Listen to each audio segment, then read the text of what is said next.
കുരു കളഞ്ഞ ചക്കച്ചുള ചെറുതായി അരിഞ്ഞ്, അരമുറി തേങ്ങ ചിരകിയത്, 1/2 ടീസ്പൂൺ ഉപ്പ്, അല്പം വെള്ളം ഇവ ചേർത്ത് മൂടി വെച്ച് നന്നായി വേവിക്കുക. ഇടയ്ക്ക് ഇളക്കി കൊടുക്കണം. നന്നായി വെന്തുടഞ്ഞു കഴിയുമ്പോൾ ഇതിലേക്ക് 1 ടീസ്പൂൺ ചുക്ക് പൊടിച്ചത്, 10 ഏലയ്ക്ക തൊലി കളഞ്ഞു പൊടിച്ചത്, 3 ടേബിൾ സ്പൂൺ നെയ്യ് ഇട്ട് ഇളക്കുക.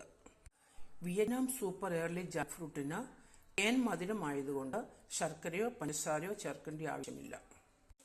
മീഡിയം ഫ്ലെയിമിൽ ഇളക്കുന്നതാണ് നല്ലത്.